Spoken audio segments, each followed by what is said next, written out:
Subhanallah, ada istilah baru di kalangan anak-anak muda, TikTok. Bagaimana sih yang diterima oleh orang yang menghalalkan musik? Ini sama tadi ya.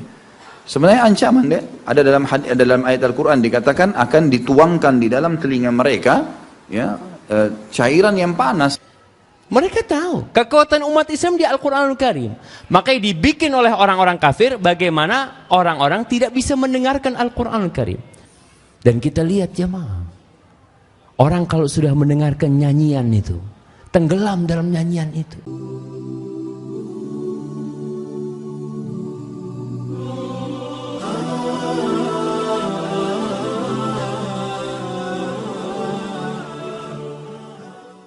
Subhanallah, ada istilah baru di kalangan anak-anak muda, TikTok.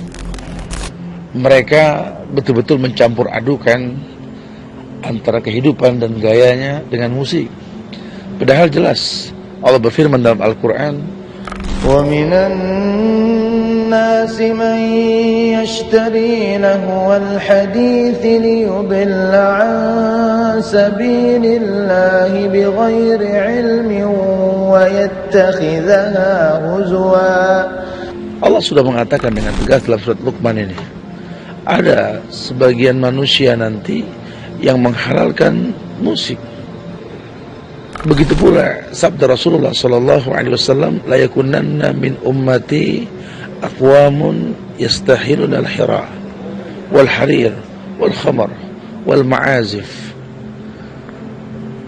Tidak cukupkah nasihat-nasihat ini menjadi sebuah wejangan hidup, bahwa yang Nabi haramkan, yang Allah haramkan adalah tuntunan dalam agama. Pandai-pandailah memanfaatkan hidup yang singkat ini untuk meninggalkan yang jelas Allah haramkan.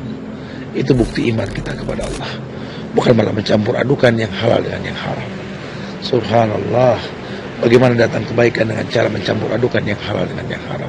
Ustaz, tolong beritahukan saya hukuman orang yang mendengarkan musik baik dalam Al-Quran ataupun hadis. Saya benar-benar masih sulit menghilangkan musik dalam hidup saya, terutama saat merasa sangat jenuh. Tolong beritahukan agar saya menjauhi musik. Pertama sekali teman-teman sekalian, musik, kita bicara alat musik ya. Musik itu disumpahi dan bersumpah padanya pada sebuah ayat Abdullah bin Mas'ud radhiyallahu anhu. Ayat Al-Quran yang berbunyi ya, A'udzu billahi minasyaitonir rajim wa minan nasi man yashri lahwal hadits yudillan nasa an sabilillah. Sebagian orang ada yang memperjualbelikan perkataan-perkataan untuk menyesatkan manusia dari jalan Allah, gitu kan. Maka Ibnu Mas'ud mengatakan ini adalah demi Allah musik. Sahabat Nabi pada zaman itu masih belum terlalu canggih kayak kita sekarang, alat-alat musik, dan ada alat musik waktu itu, sudah ada, terkenal di Persia, di Romawi, tapi mereka sama sekali sudah tahu dan mereka mengatakan ini adalah musik. Musik sama Al-Quran tidak akan ketemu. Dalam sebuah hadis yang lain dikatakan, Nabi SAW mengatakan musik adalah mazamirus syaitan. Dalam hadis, tadi ayatnya sudah saya sebutkan, ini hadisnya adalah musik adalah anak-anak panah beracunnya syaitan. Anak-anak beracunnya syaitan. Musik sama Al-Quran seperti minyak sama air, tidak bisa ketemu. Mustahil. Antum kalau masih dengar musik, maka secara otomatis susah untuk bisa menerima Al-Quran. Jangan gunakan bahasa sulit, nggak ada kata sulit. Di sini misalnya, sulit saya meninggalkan kayak tadi misalnya, nggak bisa. Kenapa nggak bisa? Bisa. Sekarang detik ini azamkan dalam hati, berdoa sama Allah, saya mau tinggalkan. Lagi jenuh gimana? Dengar Al-Quran. Kalau masih jenuh itu berarti syaitan, baca isti'adzah. Terutama kalau kita bisa mendengarkan Al-Quran dengan terjemahannya, gitu kan? Tidak ada teman-teman sekalian, majelis ilmu begini nggak ada orang jenuh. Ya, orang hadir kalau memang penyampainya benar, kita juga ikhlas, yang menyampaikan ikhlas, yang hadir ikhlas, maka kita akan mendapatkan manfaatnya, gitu kan? Kita akan merasa ada perubahan-perubahan yang akan kita dapatkan, gitu kan? Jadi memang bisa, bukan tidak bisa. Ya, jadi harus bisa ditinggalkan. Coba pelan-pelan terapi diri, kalau saran saya, terapi diri dengan cara memahami ini adalah perbuatan haram, maka saya tinggalkan. Syaitan yang mendatangkan kejenuhan teman-teman, putus asa, dendam syaitan. Sekali lagi mendatangkan kejenuhan, putus asa, sumpah, sedih, syaitan semua. Enggak ada dalam Islam itu. Enggak ada dalam Islam. Karena sesuatu terjadi dalam Islam, kita sudah mengatakan Allah sudah takdirin, sudah saya terima. Sudah selesai. Kita disuruh selalu optimis, tadi saya bilang, ke depan. Kita nggak disuruh lagi korek-korek yang masa lalu sudah berlalu, sudah selesai urusannya, gitu kan? Jadi kita harus yakin bisa. Coba sekarang dengarkan Al-Quran, dari Al-Quran ke Al-Quran, godaan syaitan ada terus, biasakan diri. Dan banyak sekali jemaah saya yang saya alhamdulillah nasihatin seperti ini, dan alhamdulillah kuasa Allah, bukan dari saya. Alhamdulillah saya mendapatkan mereka mendengarkan musik, dan pada saat mereka sudah tinggalkan saya tanya. Kemarin saya ke Makassar, ada satu suami istri, kemudian mereka dulu pernah haji dengan saya dan alhamdulillah sudah berubah, gitu kan? Dan mereka dulu tuh selalu ada penyanyi baru, ada musik baru, ada segala macam, selalu konsernya hadirlah, beli segala macam sampai berapa banyak. Alhamdulillah mereka setelah dengar ceramah, memang awalnya mereka bilang proses, tapi setelah kita tinggalkan, ya saya tanya naik di mobil mereka tuh di Makassar, saya diajak makan, kemudian saya tanya, bagaimana perasaan kalian sekarang, secara pribadi saja. Dia bilang, Ustaz luar biasa tenangnya sekarang. Di mobil ini begitu buka, dengar ceramah. Kebetulan ceramah saya dia dengar. Kemudian saya sekarang berpikir, kalau betapa bodohnya saya dulu pada saat cuma dengar musik saja. Saya seperti dibodoh-bodohin, uang sekian puluh juta sudah habis. Sampai dulu ada yang pasang speaker di mobilnya, sampai ngomong sama istrinya teriak-teriak karena kerasnya suara musik itu, gitu kan.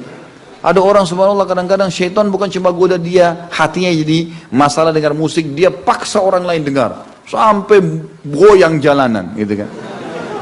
Tak tahu dapat apa ini, dapat apa semua, tidak ada manfaatnya sama sekali. Ada orang di kampung, di ganggang putar dandut, paksa orang lain dengar. Subhanallah, kenapa harus paksa seperti ini, gitu kan? Dan lebih jauh daripada teman-teman, kalau praktek saya pribadi, Allahu alam, saya coba menelusuri kisah para sahabat, para tabi'in, saya melihat teman-teman sekalian pada saat mereka tuh punya satu kelebihan ya, yang memang kalau kita peka kita akan tangkap. Mereka sangat peka dengan dosa sekecil apapun. Jadi para sahabat dan tabi'in itu melihat, kalaupun ada dosa kecil, itu sudah cukup membuat dia ketakutan luar biasa.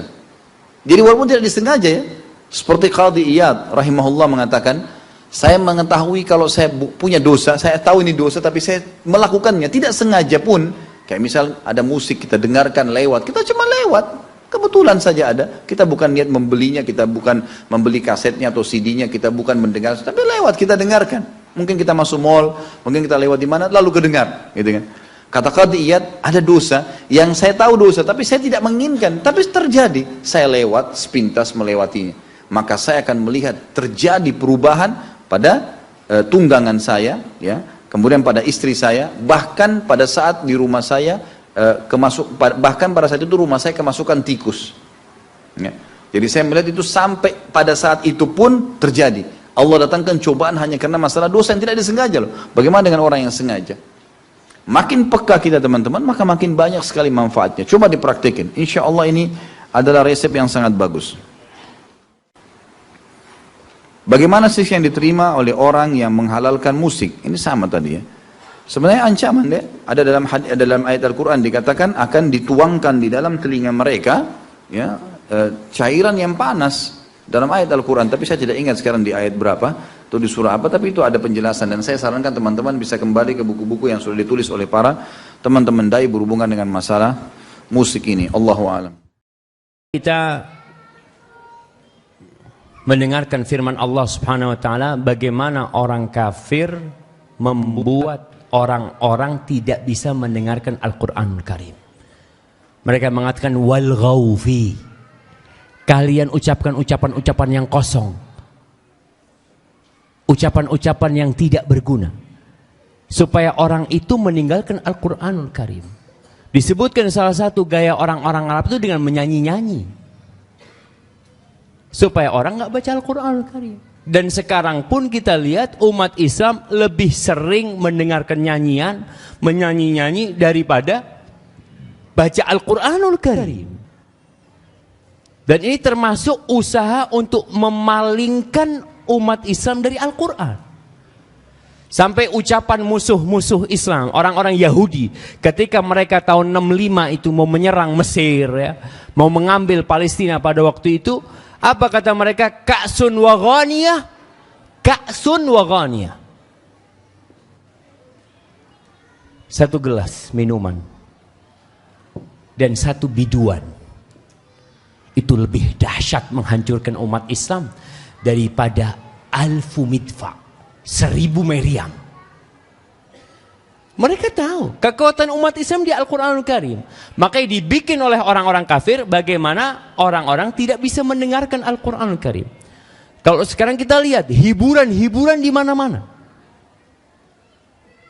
Itu salah satu usaha untuk memalingkan umat Islam dari Al-Quranul Karim.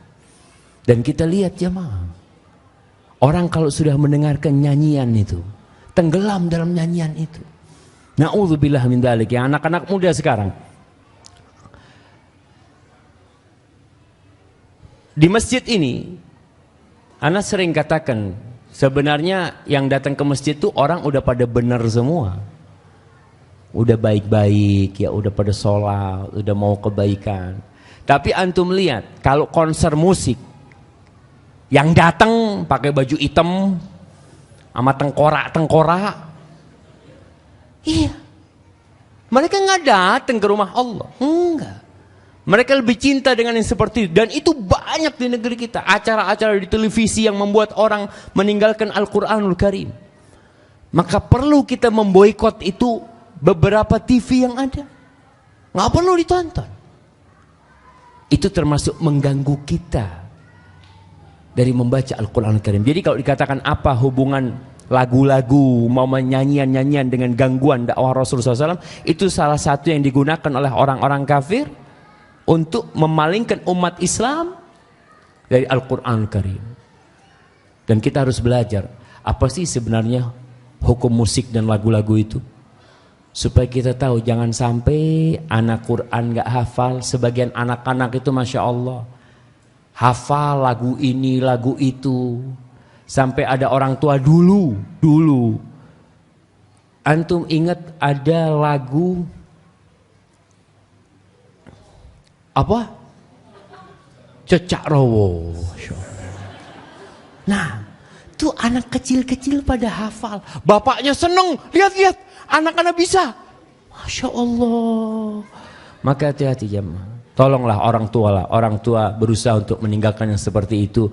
Kita lihat perjuangan Rasul SAW. Begitu dahsyatnya. Masa sekarang kita tinggal mengamalkan Islam itu berat banget.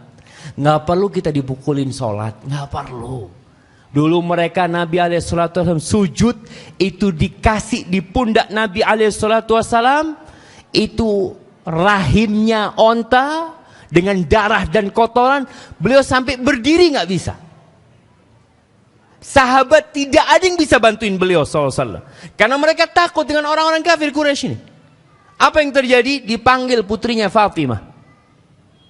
Karena orang-orang Arab bagaimanapun masih menghormati wanita mereka. Datang tuh Fatimah, dia dorong tuh yang ada di pundak Nabi SAW. Sambil dicela tuh orang-orang sama Fatimah radhiyallahu taala anha. Masa kita sekarang mau mengamalkan Islam yang benar? Udkhulu fis-silmi kafah. Sudah tinggal jalanin, tidak usah ribut-ribut kita jamaah. Tolonglah jamaah, tolong waktunya kita bangkit kembali. Alhamdulillah rumah-rumah Quran sudah banyak. Dulu nggak ada rumah Quran. Tempat-tempat tahfidz nggak ada. Anak-anak di sekolah yang diajarin malah bagaimana anak itu pinter musik, ngaji nggak bisa nggak apa-apa. Yang penting bisa musik. Bahkan kesenian yang ada seperti itu di berbagai sekolahannya. Hadza wallahu a'lam bishawab.